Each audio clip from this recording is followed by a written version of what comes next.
अस्सलाम वालेकुम, my name is Faizan Haider Ali and I am a final year medical student. जैसा कि आप लोग जानते ही हैं कि आज से कुछ दिनों बाद ही जो न्यू फर्स्ट ईयर है वो मेडिकल कॉलेजेस में आ जाएगी। तो इस वीडियो को बनाने का मकसद ये है कि जो न्यू फर्स्ट ईयर आ रही है उनको गाइड किया जाए कि यार उन्होंने किस तरह मेडिकल कम्युनिटी में आके स्टार्ट लेना है।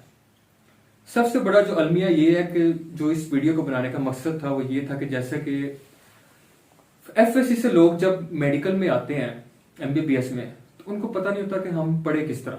जब वो इतनी इतनी बड़ी इतनी इतनी मोटी बुक्स देखते हैं फिजियो की, एनाटमी की, बायोकेमिस्ट्री की, तो उनको टेंशन हो जाती है कि यार हम ये बुक्स किस तरह पढ़ेंगे।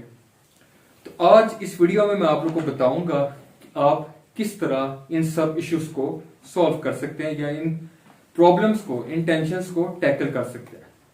सबसे जो पहली चीज है वो ये है कि एफएससी में एक कॉन्सेप्ट बना हुआ है कि आपने हर चीज को रट्टा लगाना है। आप रट्टा लगाते हो, आपको पता होता है कि यार जो आपके जो चेकर्स हैं बोर्ड के, वो बुक सामने रख के चीजों को चेक करते हैं, तो आपने सेम टू सेम बुक वाला ही लिखना है, बेशक आपको कॉन्सेप्ट है या नहीं। मेडिकल में स्पेशली एमबीबीएस में ये चीज नहीं है, ठीक है।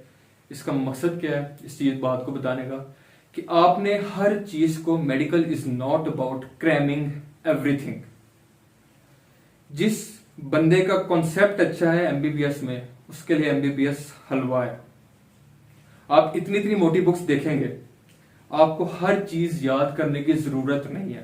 पहला point, you don't have to memorise everything, ठीक है। आप चीजों का कॉन्सेप्ट लें, तभी आप अच्छे डॉक्टर भी बन सकेंगे और इजीली पेपर्स भी पास कर सकेंगे। नंबर 2,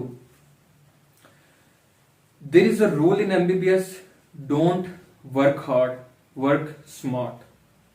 ये बहुत इंपॉर्टेंट रूल है। Don't go for everything in your book. आपकी बुक में जरूरी नहीं है कि आपने हर चीज को याद करना है, हर चीज को देखना है। स्मार्टली वर्क करें। आप पास्ट पेपर्स उठाएं, जो जो सवाल रिपीट हुए हैं, क्वेश्चंस रिपीट हुए हैं, उन पे फोकस ज्यादा रखें। और उसी जब आप इस तरह पढ़ेंगे तो एक तो आपको चीजों का कॉन्सेप्ट भी इजी होगा, आपके लिए पढ़ना भी इजी होगा, क्योंकि आपको फिर आप कह लो कि चीजों को नैरो डाउन कर लेंगे। यार मैंने इन चीजों को अच्छी तरह पढ़ना है, इन चीजों पे अपना टाइम ज्यादा जाया नहीं करना। तो आप चीजों को स्मार्टली लेके चलेंगे। जब आप एक पूरी इतनी मोटी बुक को सारों को याद भी करेंगे और सब चीज पढ़ेंगे, तो जब आपका पेपर करीब आएगा फिर आपको टेंशन होगी कि यार मैं ये किस तरह रिवाइज करूं। तो नंबर 2 जो बहुत ही इंपॉर्टेंट चीज है वो ये है कि आपने स्मार्ट स्टडी करनी है इन एमबीबीएस, ठीक है। नंबर 3 ये कि डिफरेंट स्टेजेस वगैरह, टेस्ट वगैरह होते हैं। जब आप मेडिकल कॉलेज में जाएंगे तो आप देखेंगे कि आपका सबसे पहले एनाटॉमी की सब स्टेज होती है, ठीक है। इसी तरह फिजियो के और बायोकेमिस्ट्री के जो है वो मंथली टेस्ट होते हैं। तो आपने इस चीज का ध्यान रखना है कि यार अगर आप फेल हो जाते हो या आपके नंबर कम आ जाते हैं तो कोई टेंशन वाली बात नहीं है, ठीक है। मैंने अपनी 5 साल की जर्नी में ये चीज मैंने देखी है कि जो लोग पहले बहुत ज्यादा पढ़ने वाले होते हैं एफएससी में, वो फेल हो रहे होते हैं, और जो एफएससी में पढ़ने वाले नहीं होते इतने, ठीक है, वो एमबीबीएस को इजीली, उनके लिए हलवा होता है। वो इजीली टेस्ट को टैकल कर रहे होते हैं, ठीक है। और सबसे जो इंपॉर्टेंट चीज है, ठीक है, ये सारी होगी स्टडी से रिलेटेड। आपने एमबीबीएस लाइफ को एंजॉय करना है, ठीक है। अपने आप के ऊपर बर्डन नहीं लेना एमबीबीएस को, ठीक है। आपने एंजॉय करना है। एंजॉय किस तरह किया जा सकता है? आप गेट टुगेदर रखें, ठीक है, दोस्तों के साथ मिल के पढ़ें। जो चीज आपको समझ नहीं आती, ठीक है, आप वो दोस्त के साथ बैठ के पढ़ें, ठीक है। जो चीज उसको समझ नहीं आती आप उसको समझाएं, जो चीज आपको नहीं आती वो आपको समझाएगा, ठीक है। अगर आप अकेले बैठ के पढ़ना शुरू कर देंगे, सारा कुछ आप समझेंगे कि यार मैं खुद पढ़ूंगा, मुझे खुद सारा कुछ पता है, तो आपके लिए मुश्किल होगा। डिस्कशन करें चीजों को, एक दूसरे के लिए वसीला बने, मदद करें एक दूसरे की, और अच्छे दोस्त भी बनाए।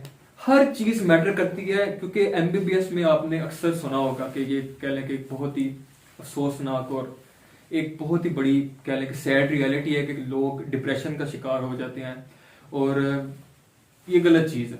इसको टैकल करने का एक ही जरिया है कि always focus on your mental health to mental health पे भी आपने फोकस करना है। ठीक है, उसका क्या, वो आप किस तरह कर सकते हैं? आप अच्छे फ्रेंड्स बनाएं, मिलके पढ़ें, डिस्कशन करें, इंजॉय करें और छोटी छोटी चीजों को इंजॉय करना सीखें। आपके टेस्ट है, आपने टेस्ट पास किया है, इंजॉय करें। आपका टेस्ट एक दो नंबरों से फेल हो गया, आपको ये पता चल गया कि यार अगर मैंने ये चीज पढ़ी होती तो मैं बेहतर कर सकता था, उस चीज को भी इंजॉय करें। अगर आप इंजॉय नहीं करेंगे तो फिर आप टेस्टों की टेंशन में रह रह के अपने आप को मेंटली और फिजिकली अपने आप को टॉर्चर में रखेंगे। तो ये चीज बहुत जरूरी है कि इंजॉय करें। और इसके अलावा कह लें कि जो छोटी मोटी चीजें हैं कि and remember failure is only temporary. ठीक है, इंजॉय करें। और जब आप नए नए जाएंगे अपने क्लास में, फर्स्ट ईयर होगा जो आपका एमबीबीएस का, तो उसमें आपकी रैगिंग भी होगी। आप रैगिंग करें और सीनियर्स के साथ अच्छा इंटरेक्शन बनाएं। ठीक है, क्योंकि ये आपकी कम्युनिटी है। अब आप एक ऐसी फील्ड में दाखिल हो गए हैं कि जहां हर बंदा आपको कह लें कि आपका अपना है, कोई गैर नहीं है। ये वो लोग हैं जिनको आपको पूरी जिंदगी जरूरत रहेगी। आपके सीनियर्स हैं, आपके जूनियर्स हैं, क्योंकि वो भी सब डॉक्टर्स हैं, आप भी डॉक्टर्स हैं। तो पूरी जिंदगी आपको एक दूसरे की जरूरत रहेगी। ये तो हो गया था कि आपने मेडिकल में एमबीबीएस को पढ़ना किस तरह। कुछ लोगों को ये इश्यूज आते हैं और काफी ज्यादा लोगों को ये आते हैं कि हम चीजों को याद किस तरह करें, या चीजों को कह लें कि जेन में कैसे बैठा कर रखें। हमें चीजें भूल जाती हैं, जो बहुत बड़ा कह लें कि अलमिया लोगों का, यार हमें चीजें भूल जाती हैं। उसके लिए एक बहुत इंपॉर्टेंट टिप है, हमारे सीनियर्स ने, इवन कि हमारे प्रोफेसर्स ने भी हमें ये दी थी, और मैं ये अपना फर्ज समझता हूँ कि आप लोगों को भी ये बात बताऊं। वो ये है कि always go for the visual memory. अगर आपके पास 2 पेजों का एक टेक्स्ट है और उसी टेक्स्ट को अगर आप कह लें कि विजुअल फॉर्म में एक डायग्राम बनी हुई है बुक में, तो आप हमेशा कोशिश करें कि जो डायग्राम है उसको ज़हन में बिठाएं। क्योंकि जब आप पेपर में बैठे होंगे, अगर आपको कोई चीज बोल रही है तो वो टेक्स्ट या रिकॉल करना आपके लिए मुश्किल होगा। लेकिन अगर आपके ज़हन में वो एक पिक्चर होगी, एक चीज की डायग्राम आपके ज़हन में होगी, उसको रिकॉल करना आपके लिए ज्यादा इजी होगा। सो इन शॉर्ट कि always go for the visual memory. तो जनाब ये था आज का कह लें कि आपके लिए गाइडेंस। और मजीद अच्छी वीडियोस को देखने के लिए इस चैनल को सब्सक्राइब करें। और मैं वंस अगेन आप सबको वेलकम करता हूँ मेडिकल कम्युनिटी में। अल्लाह आपका हामी नासिर हो। अल्लाह हाफिज़।